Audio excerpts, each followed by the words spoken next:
Hello बच्चों, welcome to Soumya maths classroom. I hope आप सब बहुत अच्छे होंगे और पढ़ाई करने के लिए एकदम रेडी होंगे। तो जैसा कि आप सब जानते हैं कि इस समय क्लास 12th में प्रकाशिकी चैप्टर से मैंने कुछ परिभाषाएं आपको कल की क्लास में समझा दी थी। बाकी बची हुई कुछ परिभाषाएं हमें आज समझनी है जो कि बहुत ज़्यादा इम्पॉर्टेंट है। तो इसलिए अगर आपने अभी तक चैनल को सब्सक्राइब नहीं किया है तो जल्दी से सब्सक्राइब कर लीजिए चैनल को और साथ में वीडियो को ज़्यादा से ज़्यादा लोगों के बीच में शेयर कीजिए। इसके साथ में चलिए पढ़ाई स्टार्ट करते हैं और ये समझते हैं कि आज हमें कौन कौन सी परिभाषाएं सीखनी हैं। उसके पहले एक बार देखते हैं कि कल की क्लास में हमने क्या क्या सीखा था। कल हमने परावर्तन की परिभाषा समझी थी, साथ में अपवर्तन की समझी थी और उसके साथ में हमने सीखा था कि पूर्ण आंतरिक परावर्तन क्या होता है। आज उसी के आगे की कुछ परिभाषाएं हमें समझनी है ताकि जल्दी से आज की और कल की क्लास मिला करके हमारे इस पूरे चैप्टर की सारी परिभाषाएं एकदम तैयार हो जाएंगी। ठीक है, तो चलिए जल्दी से स्टार्ट करते हैं क्लास को।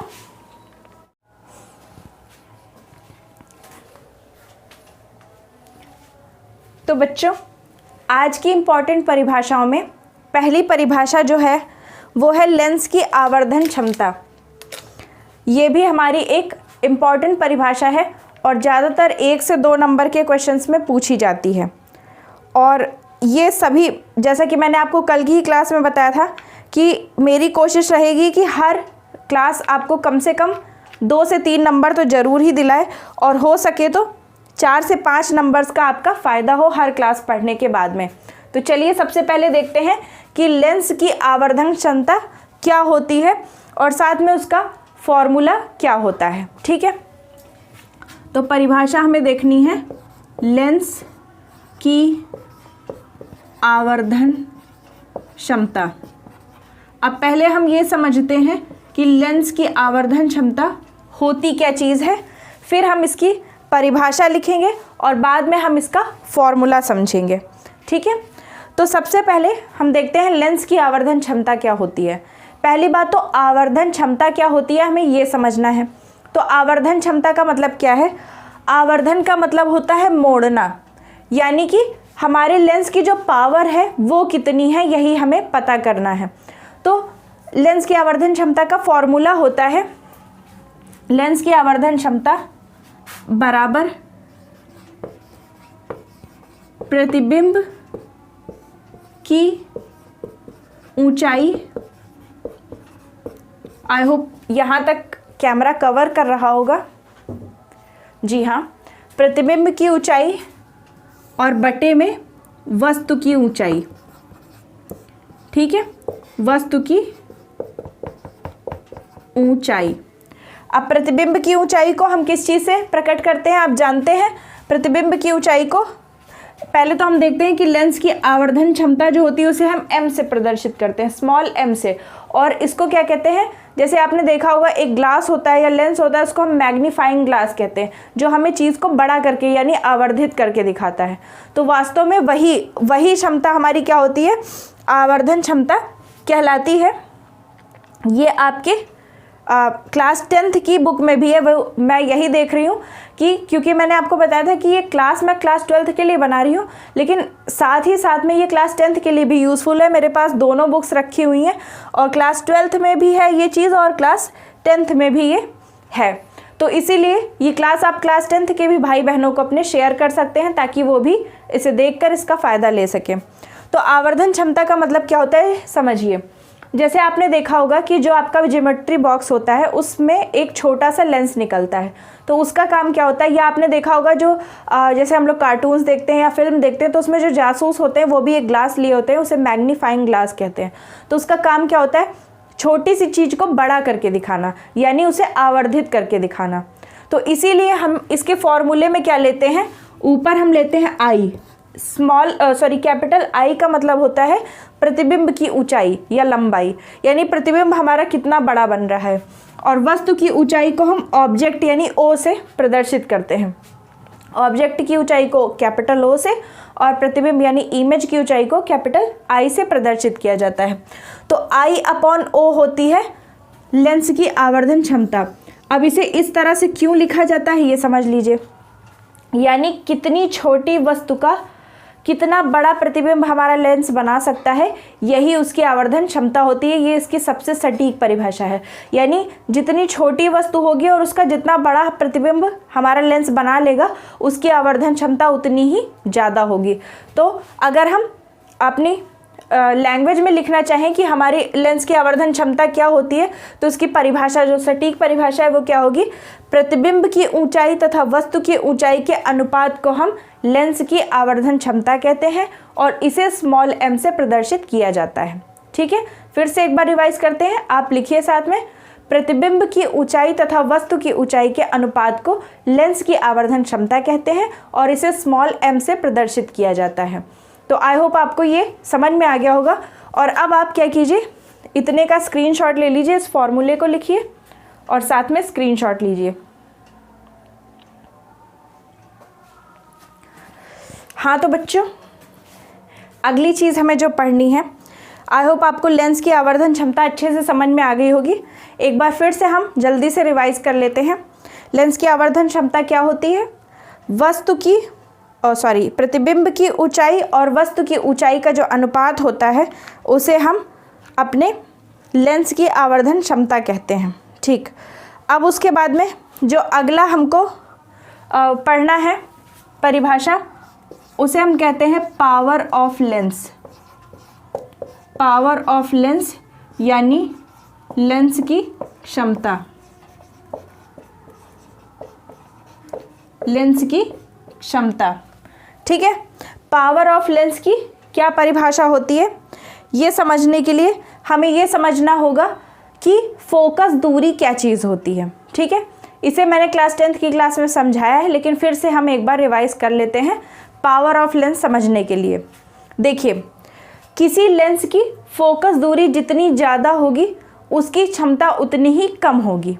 ठीक है, किसी लेंस की फोकस दूरी जितनी ज़्यादा होगी, उसकी क्षमता उतनी ही कम होगी। इससे उल्टा अगर बोले तो किसी लेंस की फोकस दूरी जितनी कम होगी, उसकी क्षमता उतनी ही ज़्यादा होगी। अब ऐसा कैसे है, देखिए, ये हमारा लेंस है और यहाँ पे कहीं वस्तु रखी हुई है। अब मैं ये मान के आपको पढ़ा रही हूँ कि आपको ऑलमोस्ट चीज़ें आती हैं, क्योंकि आपने 10th में ये सब चीज़ें पढ़ी हैं। ठीक है, क्योंकि अब हमें रिवीजन करना है। तो आप उसी हिसाब से देखिए, यहाँ पे आपकी वस्तु रखी है, इसे हमने O मान लिया। यहाँ से समांतर जो किरणें चलती हैं, आप जानते हैं लेंस से टकराने के बाद एक बिंदु पर आकर के पड़ती हैं, जो मुख्य अक्ष पे होता है। फिर दूसरी किरण चली, वो भी समांतर जा रही है मुख्य अक्ष के। देखिए, ये मुख्य अक्ष कहलाती है और इसके समांतर किरण गई और यहाँ से आई। इसके समांतर दूसरी किरण गई, वो भी यहीं से गुजरेगी। ठीक है, जैसे ये वाली यहाँ से गई, ये वाली यहाँ से गई। तो इसी बिंदु को क्या कहा जाता है? फोकस कहा जाता है। इसी को फोकस कहते हैं। अब आप जानते हैं कि कोई लेंस जितना ताकतवर होगा, उसको वो क्या करेगा? किरण को मोड़ के अपने पास में ही रख लेगा। यानी क्या होगा? ये बिंदु उसके पास में होगा। जबकि अगर लेंस की क्षमता कम होगी तो वो क्या करेगा? इस किरण को मोड़ करके दूर ले जाएगा। यानी लेंस की क्षमता अगर ज़्यादा है तो वो क्या करेगा? किरण को इतना ज़्यादा मोड़ देगा कि वो बिल्कुल पास में ही जो केंद्रित हो जाएगी। तो इसलिए क्या होगा? फोकस पास होगा। तो तब क्या होगा? लेंस की क्षमता ज़्यादा होगी। तो मैंने अभी आपको बताया कि फोकस की दूरी जब कम होगी, फोकस पास होगा यानी फोकस दूरी कम होगी। फोकस दूरी क्या होती है? इस लेंस से इस फोकस के बीच की जो दूरी है, इसी को फोकस लेंथ कहते हैं या फोकल लेंथ कहते हैं। ठीक है, तो जो फोकस दूरी है वो जितनी कम होगी, लेंस की क्षमता उतनी ही ज़्यादा होगी। तो हम इस तरह ये भी कह सकते हैं कि लेंस की जो क्षमता होती है उसे हम कैपिटल P, यानी क्योंकि इसे पावर कहते हैं तो इसलिए इसे पावर यानी कैपिटल P से प्रदर्शित करते हैं। Capital P is equal to क्या होता है? 1/स्मॉल f। स्मॉल f क्या होता है? फोकस दूरी, और क्षमता क्या होती है? कैपिटल P होती है। यानी ये जो अगर हम सटीक परिभाषा लिखनी चाहें अपने इसकी, यानी अभी तो हमने समझा कि लेंस की क्षमता क्या होती है, P is equal to 1/f होता है। चित्र से हमने समझा कि जो लेंस जितना ताकतवर होगा वो फोकस दूरी को उतना ही कम कर देगा, क्योंकि वो बहुत तेज़ी से किरणों को मोड़कर अपने पास में ही उन्हें मुख्य बिंदु पर संकेंद्रित कर देगा। तो इसलिए अगर हम फोकस दूरी की परिभाषा लिखना चाहें या लेंस की क्षमता की परिभाषा लिखना चाहें तो लेंस की क्षमता की परिभाषा क्या होगी कि लेंस की क्षमता उसकी फोकस दूरी की व्युत्क्रमानुपाती होती है। अब आप जानते होंगे कि व्युत्क्रमानुपात का मतलब क्या होता है, अगर इसका मान बढ़ेगा तो इसका मान घटेगा, अगर इसका मान घटेगा तो इसका मान बढ़ेगा। इसीलिए मैंने क्या कहा आपसे कि अगर फोकस दूरी ज़्यादा होगी तो क्षमता कम होगी, अगर फोकस दूरी कम होगी तो क्षमता ज़्यादा होगी। तो परिभाषा जल्दी से लिख लीजिए, क्या होगी, लेंस की क्षमता उसकी फोकस दूरी की व्युत्क्रमानुपाती होती है। इसे हम कैपिटल P से प्रदर्शित करते हैं तथा इसका मात्रक डायोप्टर होता है। ठीक है, डायोप्टर, और मात्रक को कैपिटल D से प्रदर्शित किया जाता है। ठीक है, तो हम क्या कह सकते हैं कि किसी लेंस की क्षमता उसकी फोकस दूरी की व्युत्क्रमानुपाती होती है, इसे कैपिटल P से प्रदर्शित करते हैं तथा इसका मात्रक डायोप्टर होता है। और एक डायोप्टर बराबर क्या होता है, ये भी नोट कर लीजिएगा, एक डायोप्टर बराबर होता है 1 मीटर इनवर्स। ठीक है, एक डायोप्टर बराबर क्या होता है, 1 मीटर इनवर्स। तो इसीलिए हम ये भी कह सकते हैं 1 मीटर इनवर्स का मतलब, आई होप अभी तक आप 9th से 10th तक जान गए होंगे कि मीटर इनवर्स का क्या मतलब है। कि जैसे कि हम जानते हैं, मैं इसे इरेज कर दूं इधर, जैसे कि हम जानते हैं कि P = 1/f है। अगर हम 1 को तो 1 ही लिखा रहने दें, और फोकस दूरी f मतलब क्या हुआ, फोकस दूरी, अगर हम फोकस दूरी को 1 मीटर मान लें, यानी कोई एक ऐसा हमने लेंस ले लिया जिसकी फोकस दूरी क्या है, 1 मीटर है, तो इस स्थिति में 1 से 1 कट जाएगा, पर कटने के बाद भी 1 आएगा, और ये जो अपॉन वाला मीटर है जब ये ऊपर जाएगा तो मीटर इनवर्स हो जाएगा। तो इस स्थिति में हम ये कह सकते हैं कि इस लेंस की जो क्षमता है वो 1 डायोप्टर के बराबर है, क्योंकि मैंने आपको बताया कि 1 डायोप्टर बराबर क्या होता है, 1 मीटर इनवर्स होता है। तो हम क्या लिख सकते हैं, यहाँ 1 मीटर इनवर्स को 1 डायोप्टर लिख सकते हैं, और हम ये कह सकते हैं कि ये जो हमारा लेंस है जिसकी फोकस दूरी 1 मीटर है, उसकी क्षमता क्या है, 1 डायोप्टर के बराबर है। तो आई होप आपको ये भी समझ में आ गया होगा। तो जल्दी से आप इसका भी स्क्रीनशॉट ले लीजिए और इसे नोट कर लीजिए।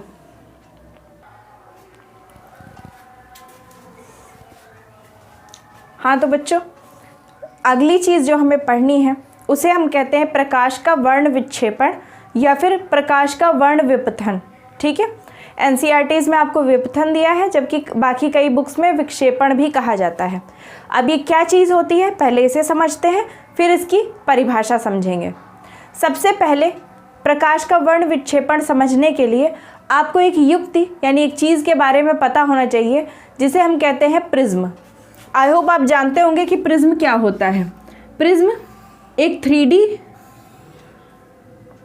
एक वस्तु होती है जो 3D होती है। ठीक है, वस्तुएं तो सारी 3D होती हैं। तो इसमें क्या होता है कि ये पूरा तिकोना यानी कि त्रिकोण रूप में कई सारे ग्लासेस एक तरफ से सब तरफ से जुड़े होते हैं, और इससे हमारा प्रिज्म तैयार हो जाता है।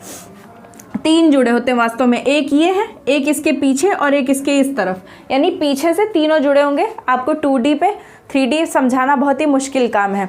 एक जैसा कि ये सामने जुड़ा हुआ है एक त्रिकोण, इसी तरीके का एक त्रिभुज इधर और एक त्रिभुज इधर से जुड़ा होगा, तो हमारा ये जो पूरा प्रिज्म है वो तैयार हो जाएगा। तो ये तो युक्ति हो गई जो विक्षेपण को समझने के लिए ज़रूरी है।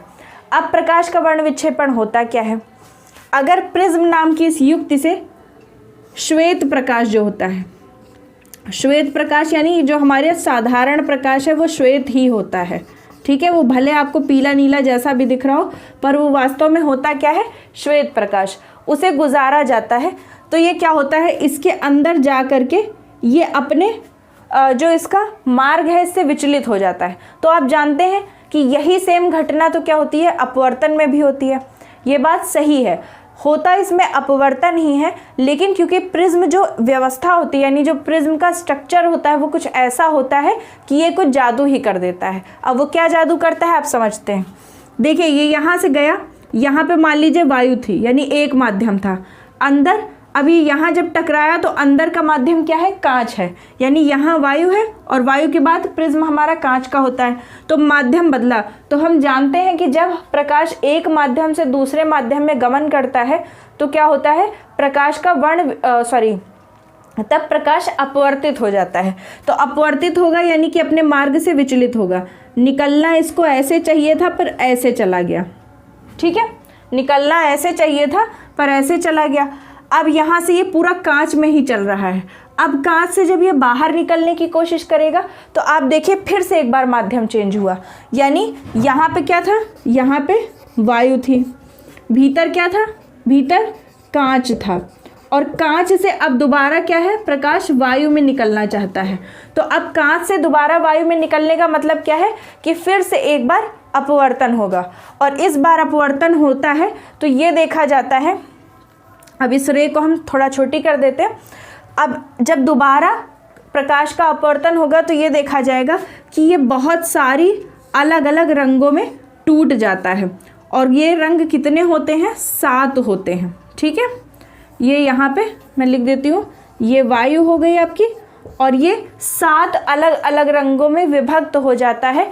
अब वैसे तो मैंने यहाँ पे दिखाने के लिए आपको अलग अलग बना दिया, ये थोड़ा इससे नीचे झुक के जाएगा, और ये अलग अलग रंगों में यानी अपने मूल रंगों में टूट जाता है। तो इसी घटना को हम अपवर्तन की जगह वर्ण विक्षेपण कहने लगते हैं। आप जानते हैं वर्ण का मतलब क्या होता है, कलर होता है, वर्ण मतलब रंग, और विक्षेपण या विपथन का मतलब होता है अपने पथ से अलग अलग हो जाना, यानी सारे रंग अलग आपको दिखने लगे। तो इसका मतलब क्या है, इसी चीज़ से ये सिद्ध होता है कि जो हमारा श्वेत प्रकाश है, यानी कि जो हमारी वाइट कलर की लाइट होती है, वो 7 अलग अलग रंगों से मिलकर बनी होती है, जो हमें देखने में सफ़ेद दिखती है। अब इन रंगों का क्रम क्या होता है, सबसे ऊपर होता है लाल रंग और सबसे नीचे होता है बैंगनी रंग, ठीक है। अब आप जानते हैं कि एक क्रम होता है, यही क्रम आपको जो हमारा वो बनता है, रेनबो बनता है, जो हमारा इंद्रधनुष, उसमें भी दिखता है, और क्योंकि वो भी एक तरह से यही वर्ण विक्षेपण ही होता है। वो एक तरह से क्या, वो पूरी तरह से वर्ण विक्षेपण ही होता है। वो भी कैसे होता है भी समझेंगे, ठीक है। सबसे नीचे बैंगनी, बैंगनी के बाद नीला, नीला के बाद आसमानी, वायलेट, सॉरी इंडिगो, आसमानी, हरा, पीला, नारंगी, और उसके बाद में लाल। यानी सबसे कम विक्षेपण लाल का होता है, जबकि सबसे अधिक विक्षेपण बैंगनी का हो जाता है, ठीक है। तो इसीलिए बैंगनी कलर की लाइट अगर दूर से आपको दिख रही है तो वो बैंगनी ना दिख करके हमको हल्की नीली सी महसूस होती है, जबकि लाल रंग, जितने भी सिग्नल्स होते हैं वो रेड कलर के इसीलिए बनाए जाते हैं, या लाल रंग है वो बहुत दूर से हमें चमकता हुआ इसीलिए दिखता है क्योंकि वो अपने मार्ग से सबसे कम डेविएट होता है, यानी सबसे कम विपथित होता है या विक्षेपित होता है। तो इसी वजह से वो हमको अच्छे से दिखता रहता है। तो इसीलिए जितने भी सिग्नल होते हैं उनको रेड कलर में बनाया जाता है, ताकि प्रकाश ज़्यादा इधर उधर ना हो, यानी डिस्ट्रैक्ट ना हो, और सीधा हमारी नज़र पे पड़े, ताकि हम पहचान जाएं कि यहाँ पर कोई खतरा है। और बैंगनी रंग जो है वो सबसे ज़्यादा इधर उधर डेविएट होता है, तो इसीलिए ये सबसे आखिरी में हमारी आँख तक पहुँचता है, या फिर ये हमें बैंगनी न दिख करके हमें ये नीला सा महसूस होता है, ठीक है।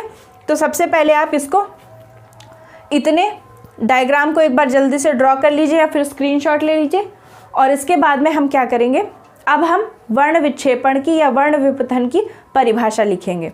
तो परिभाषा देखिए, मैं सबसे पहले आपको समझाती हूँ कि परिघटना क्या है, फिर उसका चित्र बनाती हूँ। तो चित्र से ही और परिघटना को समझने के साथ हम परिभाषा अपने आप गढ़ सकते हैं। कोई ज़रूरी नहीं है कि आप बुकिश लैंग्वेज लिखें, बिल्कुल बुक का लिखा हुआ छाप दें। अगर आप कुछ नया सोच के लिखेंगे तो उसका और अच्छा इफेक्ट होगा।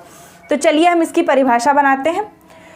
जब श्वेत प्रकाश एक माध्यम से होता हुआ प्रिज्म की व्यवस्था में प्रवेश करता है तो इस स्थिति में ये अपने मूल रंगों में विभक्त हो जाता है।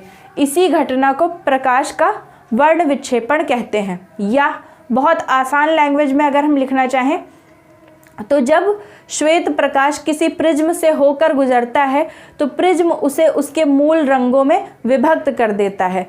ये रंग बैंगनी, नीला, आसमानी, हरा, पीला, नारंगी और लाल होते हैं।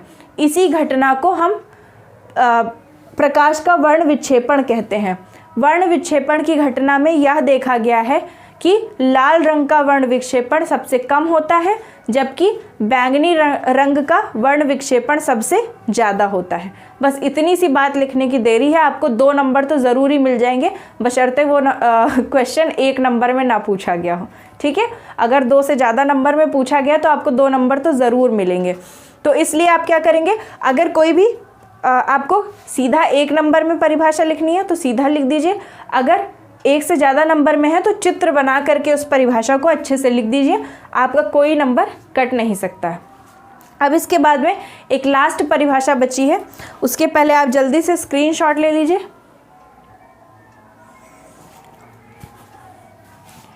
अगली परिघटना होती है प्रकाश का प्रकीर्णन, यानी कि स्कैटरिंग ऑफ लाइट।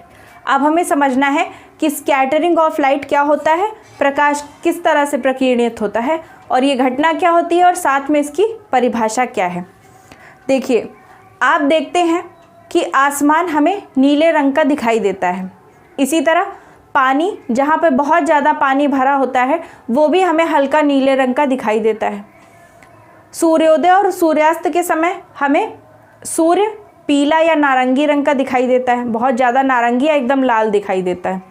तो ये सब परिघटनाएं क्यों होती हैं, प्रकाश के प्रकीर्णन की वजह से होती हैं। ठीक है, अब ये प्रकाश का प्रकीर्णन क्या होता है। सूर्य का प्रकाश जब किसी ऐसे माध्यम से गुजरता है जिसमें छोटे छोटे कण पाए जाते हैं, अब कण कोई भी हो सकते हैं, जैसे धूल के कण, वायु में जो उपस्थित कण होते हैं, तो उन कणों का एक गुण होता है कि वो प्रकाश को पहले तो सोख लेते हैं और उसके बाद में उसे सब दिशाओं में फैला देते हैं। तो इसी तरह से क्या होता है, इसी घटना को हम प्रकाश का प्रकीर्णन कहते हैं। लेकिन अब आप जानते हैं कि प्रकाश का प्रकीर्णन होगा तो मैंने आपको बताया था कि जब सब दिशाओं में रंग फैलते हैं अलग अलग हो करके, तो उसमें क्या होता है, लाल रंग पहले हमारी आंखों तक आता है जबकि बैंगनी रंग बाद में आता है। तो इसी वजह से कुछ चीज़ें हमें अलग अलग कलर की दिखाई देती हैं। ठीक है, तो लिख लीजिए जल्दी से इसका आंसर। इसमें कोई खास चित्र नहीं है, आपको ऐसे ही लिखना है, सीधा परिभाषा लिखनी है कि प्रकाश का प्रकीर्णन वह परिघटना है, या आप ऐसे लिख सकते हैं कि जब श्वेत प्रकाश या जब सूर्य का प्रकाश किसी ऐसे माध्यम से होकर गुजरता है जिसमें कण पाए जाते हैं, जैसे धूल के कण, वायु इत्यादि, तब उन कणों द्वारा प्रकाश को अवशोषित कर लिया जाता है और अवशोषित करने के बाद उत्सर्जित किया जाता है। उत्सर्जित करने से वे रंग सभी दिशाओं में फैल जाते हैं, इसी घटना को हम प्रकाश का प्रकीर्णन कहते हैं। ठीक है, अब इसके कुछ एग्जाम्पल होते हैं, जैसे कि आकाश का रंग नीला दिखाई देना, खतरे के सिग्नल को लाल बनाया जाना, ये सब कारण जो होते हैं वो प्रकाश के प्रकीर्णन की होते हैं। क्योंकि हमें पता है कि प्रकाश जैसे ही वायु से गुजरेगा, यानी वायुमंडल से गुजरेगा, तो वहाँ पे क्या होगा, धूल के बहुत सारे कण होंगे, वो कण उस प्रकाश को सोख लेंगे और सोखने के बाद उत्सर्जित करेंगे। तो उत्सर्जित करने से जो रंग हमारी आंखों तक पहले पहुँचेगा वही हमको उसी रंग का दिखने लगेगा, वो सामान या वो चीज़ जो है वो हमें उसी रंग की दिखने लगेगी। तो इसी वजह से क्या है, जल हमें नीला दिखता है जबकि सूर्योदय का समय का सूर्य लाल दिखता है, और इसीलिए जो खतरे के सिग्नल होते हैं उन्हें लाल बनाया जाता है। तो बच्चों, आज की क्लास इतनी ही। आई होप मैंने सभी ज़रूरी परिभाषाएं कवर कर दी हैं, और मैं आपसे बार बार रिक्वेस्ट कर रही हूँ कि मैंने जो क्लास 12th का प्रकाशिकी चैप्टर है उसके हिसाब से परिभाषाएँ चूज़ की थी, लेकिन ये सब की सब परिभाषाएं आपके 10th क्लास के भाई बहनों के लिए भी बहुत इंपॉर्टेंट है। चाहे परावर्तन हो, अपवर्तन हो, लेंस का आवर्धन हो, लेंस की क्षमता हो, प्रकीर्णन हो, या फिर जो अभी मैंने आपको बताया वर्ण विक्षेपण हो, सभी के सभी 10th के बच्चों के लिए भी बहुत इंपॉर्टेंट है। तो आपके जो भी भाई बहन क्लास 10th में है या 12th में है उन सबको इससे जोड़िए।